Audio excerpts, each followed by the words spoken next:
91-year-old Doña Militina, or Granny as people call her, was the first Honduran to cast a vote in the most controversial elections of her lifetime.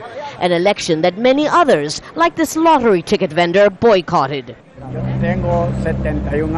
I've been 71 years in this world, and I have always voted, but not this time, because all the candidates backed the coup against our legitimate president. There will be a winner, but without the support of the people. The Electoral Tribunal says the turnout was high, a claim disputed by Zelaya supporters who insist there was mass abstention. Both sides have a vested interest in the turnout, which is impossible to verify independently. The winner, as expected, was Conservative National Party candidate Porfirio or Pepe Lobo, who says his priority is to heal the country's deep divisions.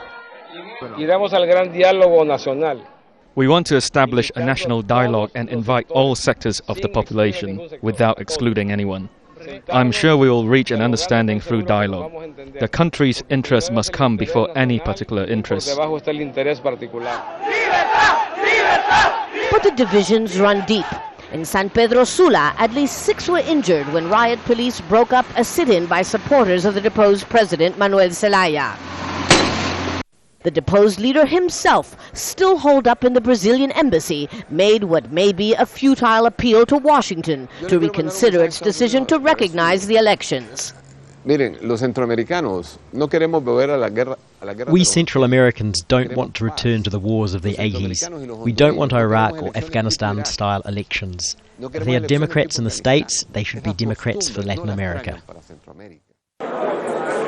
While both the Organization of American States and the European Union refused to monitor the polls, around 300 observers came to show their support for the elections. The ones that ask that this not take place are really asking for the creation of a huge democratic vacuum, because come January, this country would have no president, no Congress, no mayors.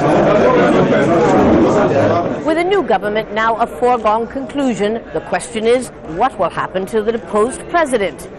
Whatever happens to Manuel Zelaya, the more important question for Honduras is whether the new government, which will be sworn in January, will be seen as legitimate enough by the world community to end this country's international isolation. Lucia, Newman, Jazeera, Tegucigalpa.